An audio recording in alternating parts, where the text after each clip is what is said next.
प्रधानमंत्री नरेंद्र मोदी के जन्मदिन को सेवा पखवाड़े के रूप में मनाते हुए सानपाड़ा स्थित केमिस्ट भवन में बीजेपी जिलाध्यक्ष डॉक्टर राजेश पाटिल के नेतृत्व में भारतीय जनता पार्टी नवी मुंबई जिला इकाई द्वारा भव्य सेवाभावी कार्यक्रमों का आयोजन किया गया। इस दौरान दिव्यांगजनों को व्हीलचेयर, स्टिक और अन्य उपकरण वितरित किए गए।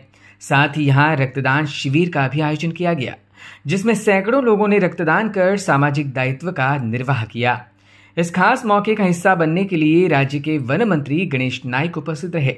कार्यक्रम स्थल पर केंद्र सरकार की उपलब्धियों पर आधारित एक विशेष चित्र प्रदर्शनी भी लगाई गई, जिसमें पिछले 11 वर्षों में भारत की प्रगति और आत्मनिर्भर भारत की दिशा में उठाए गए कदमों को प्रदर्शित किया गया।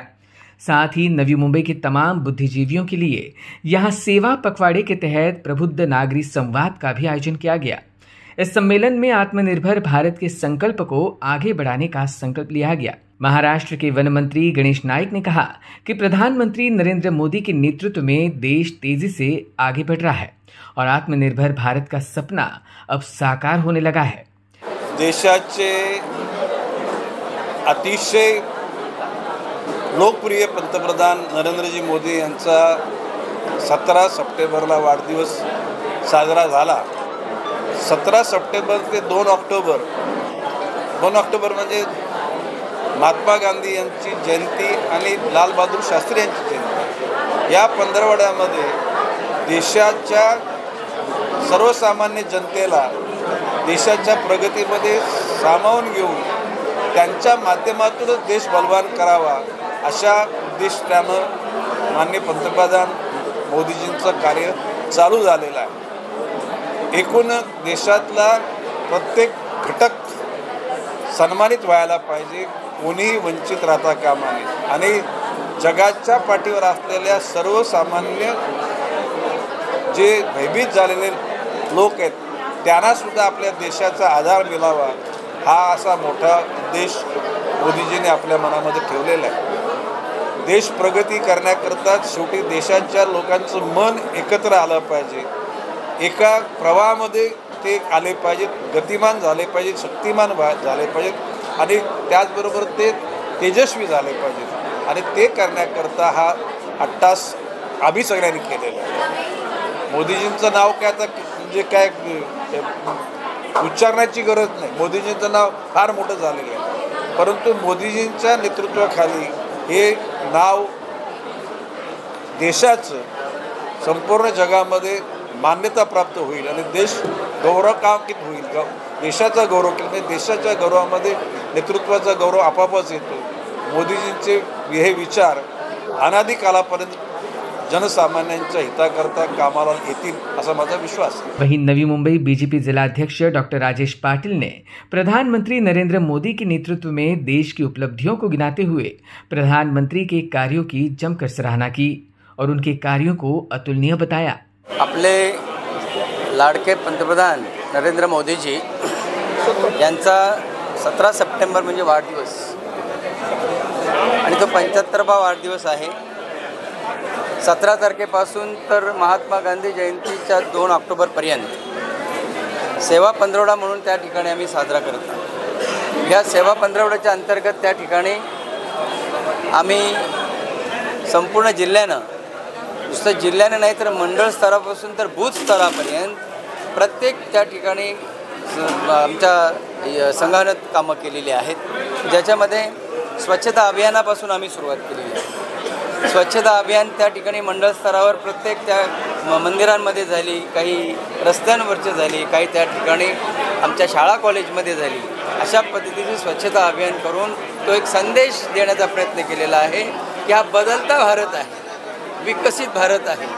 या भारतामध्ये आपल्या लोकप्रिय पंतप्रधान नरेंद्र मोदीजींनी यांनी संकल्पना मांडलेल्या आणि संकल्पनेच्या दृष्टीनं त्या ठिकाणी अनेक कार्यक्रमांमध्ये एक स्वच्छता अभियान आणि मग स्वच्छता अभियानाच्या नंतर आम्ही ट्री प्लांटेशन केलं। एक संकल्पना आपले लाडके पंतप्रधान नरेंद्र मोदींनी दिलेली आहे, एक पेड़ माँ के नाम।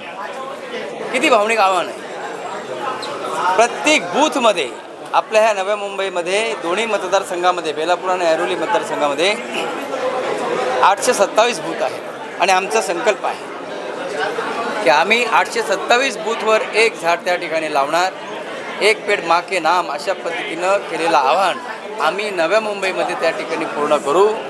त्याचबरोबर त्याच्यानंतर मग त्या ठिकाणी आपल्याला कल्पना असेल की 2014च्या अगोदरचं त्या ठिकाणी गलिच्छ भ्रष्टाचारानं बरबटलेलं असतं त्या ठिकाणी सरकार, आणि मग 2014 नंतर लाडके पंतप्रधान नरेंद्र मोदीजी कणखर नेतृत्व यांच्या मार्गदर्शनाखाली, यांच्या नेतृत्वाखाली सुरू असलेलं सरकार, ह्याच्यामधली तफावती लोकांपर्यंत गेली पाहिजे. भ्रष्टाचाराचा एकही दाग नसलेलं हे सरकार आहे. मग अशा वेळेला त्या ठिकाणी सेवा पंधरवड्याच्या अंतर्गत आमचे 17 कार्यक्रम दिलेले आहेत का जो विकसित भारताच्या दृष्टीनं फार महत्त्वाचा मुद्दा आहे.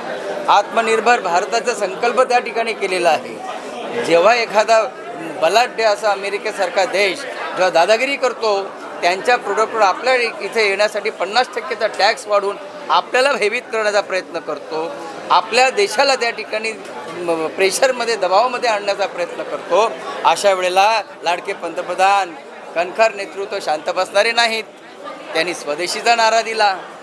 ज्या आपल्या देशामध्ये एवढे आपले त्या ठिकाणी गाव पातळीवर, शहर पातळीवर जर उत्पादनं आपली तयार होतात, संपूर्ण महाराष्ट्रभर प्रत्येक जिल्ह्यामध्ये वेगवेगळ्या प्रकारची त्या ठिकाणी विविध अशी उत्पादनं तयार होतात, मग त्यांना मार्केटिंग कोण देणार? हे जरी इतर देशांमध्ये त्या ठिकाणी त्यांचा माज असेल, परंतु आपल्याकडं स्वदेशीचा माज आपला असला पाहिजे, गर्व आपल्याला असला पाहिजे, आपला अभिमान असला पाहिजे, आणि म्हणून स्वदेशीचा त्या ठिकाणी स्वीकार करा अशा पद्धतीचा मेसेज देखील आपल्या पंतप्रधान नरेंद्र मोदीजींनी दिला. आमच्या ह्या 17 कार्यक्रमाच्या अंतर्गत ते देखील कार्यक्रम आहे. आज या ठिकाणी पाहत असाल प्रचंड गर्दी आहे, लोकांनी उत्स्फूर्तपणे सहभाग घेतलेला आहे. ह्या ठिकाणी रक्तदान शिबिर आहे. मोदीजींचे 75 वर्ष पूर्ण झालेली आहे. मग त्या 75 वर्षांच्या कालावधीमध्ये त्यांनी काय काय केलं, त्याच्या जीवनक्रमावर देखील त्यांच्या आपल्या त्या ठिकाणी आपली LED व्हॅन फिरते की नक्की त्यांचा जीवनक्रम कसा होता, कसा खडतर प्रवास केला, परंतु त्या खडतर प्रवासानंतर त्या ठिकाणी RSS आणि सगळ्या आपल्या अंगीकृत संघटनांमार्फत भारतीय जनता पार्टीनं कशा पद्धतीनं 2 खासदारांचा पक्ष आज त्या ठिकाणी देशामध्ये 11 वर्ष सतत त्या ठिकाणी सरकार चालवतो आहे, ही साधी गोष्ट नाही. म्हणून रक्तदान शिबिर आम्ही 75 बॉटल्स या ठिकाणी देण्याचा प्रयत्न आमचा आहे. त्याचबरोबर दिव्यांग, जे गरजवंत दिव्यांग आहे, त्या दिव्यांगांना त्या ठिकाणी आम्ही या ठिकाणी व्हीलचेअर देऊन त्यांच्या माध्यमातून त्यांचं काही अंशिका होईना, परंतु त्यांचं जीवन थोडंसं सुकर होण्याच्या दृष्टिकोनातून आमचा हा प्रयत्न आहे. त्या चेअर्सवर बसल्यानंतर किती त्यांच्या चेहऱ्यावर जे हसू होतं, किती त्यांच्या भावना न बोलता त्या ठिकाणी चेहऱ्यावरून प्रकट होत होत्या, ही साधी गोष्ट नाही. हा आमच्यासाठीचा आनंद आहे, परंतु ही संकल्पना आमचे राष्ट्रीय नेते लोकप्रिय पंतप्रधान नरेंद्र मोदीजी यांनी दिलेली आहे. Bureau input EW network.